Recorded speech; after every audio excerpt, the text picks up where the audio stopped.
ఏదైతే lie detector టెస్టో నువ్వు ఇతర టెస్టులు ఏవైతే చేయించాలని అన్నీ అంటున్నావో, ఫోన్ ట్యాపింగ్ విషయం నువ్వు మాట్లాడుతున్నావో, మీకు కానీ మీ పార్టీలో సభ్యులకు కానీ ఫోన్ ట్యాపింగ్ అది హీరోయిన్లది కానీ జడ్జిలది కానీ పొలిటీషియన్లు కానీ ఆఖరికి మీ పార్టీలో ఉన్న సొంత నీ చెల్లెది కానీ ఫోన్ ట్యాపింగ్ విషయాల్లో మేము ఎటువంటి ఫోన్ ట్యాపింగ్కి పాల్పడలేదని చెప్పి నువ్వు మీ తండ్రి గారైన మాజీ ముఖ్యమంత్రి కల్వకుంట్ల చంద్రశేఖరరావు గారు నిజంగా మీరు చేయకపోతే అంగీకరించి లై డిటెక్టర్ టెస్ట్ ఏదైతే నువ్వు అంటున్నావో ఆ టెస్ట్కి ముందు మీరు బయటికి వచ్చి ఆ టెస్ట్ చేయించుకొని మిమ్మల్ని మీరు ప్రూవ్ చేసుకోవాలి. ప్రూవ్ చేసుకోకుండా రోజు ఉద్దేశపూర్వకంగా మీరు చేసిన వ్యవహారమే మేము కూడా చేస్తున్నామని చెప్పి తప్పించుకోనికి పిచ్చి పిచ్చి మాటలు పిచ్చి పిచ్చి కూతలు కూస్తే నీకంటే చాలా గలీజ్గా అడ్డగోలుగా నువ్వు ఒక పిచ్చోని చేతిలో ఈరోజు ఏదైతే మీ పార్టీ ఉందని చెప్పి నేను అడ్డగోలుగా బండబూతులు తిట్టొచ్చు. అది మా పార్టీ సంస్కారం కాదు. కానీ నువ్వు ఇష్టం వచ్చినట్టు మాట్లాడితే రేపు పొద్దున నేను కూడా ఏంద్రా కేటీఆర్ అనే విధంగానే మాట్లాడే పరిస్థితి ఉంటుంది.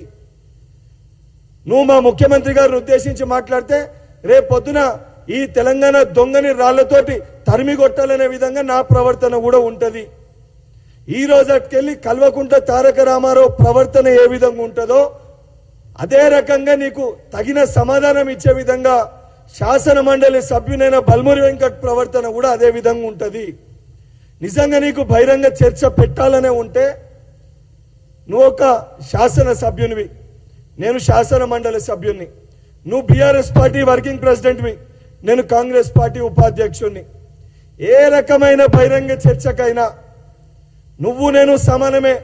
ఇంకా పోల్చుకుంటే శాసన సభ్యుని కంటే శాసన మండలి సభ్యునిగా ఇంకా నేను ఒక కుర్చీ పైనే ఉన్నా. నేను ఏ రకమైన బహిరంగ చర్చ కన్నా నీతోటి సిద్ధంగా ఉన్నా.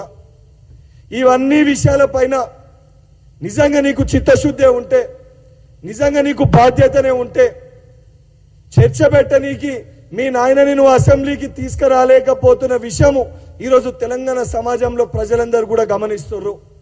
బహిరంగ చర్చ పెట్టుకోవాలని నీకు చాలా కుతూహలంగా గులనీకి ఏదైతుందో నీ కుతూహలాన్ని తీర్చనీకి కాంగ్రెస్ పార్టీ పక్షాన శాసన సభ్యునిగా నువ్వు, శాసన మండలి సభ్యునిగా నేను, వర్కింగ్ ప్రెసిడెంట్గా నువ్వు, ఉపాధ్యక్షునిగా నేను ఏ రకమైన బహిరంగ చర్చకన్నా నేను సిద్ధంగా ఉన్నా. నువ్వు అడిగిన ప్రశ్నలన్నిటికీ కూడా నేనేదైతే ఈరోజు నిన్ను ప్రశ్నించే విషయాలన్నీ కూడా నీకు సంబంధం లేకపోతే, నిజంగా నీకు దమ్ము ఉంటే, చీము నెత్తురు అనేది ఉంటే, నేను చెప్పిన విషయాలు అవాస్తవం అయితే ప్రెస్ మీట్ పెట్టి ఈ విషయాలన్నీ అవాస్తవము, మాకు ఎటువంటి సంబంధం కేదర్ తోటి లేదు, నేను యూకే పోయి ఎటువంటి టెస్ట్ చేయించుకోలేదు, నా బాడీ నేను డిటాక్సిఫికేషన్ కూడా చేసుకోలేదని చెప్పి నువ్వు బహిరంగంగా నువ్వు ప్రెస్ మీట్ పెట్టి నువ్వు చెప్పు.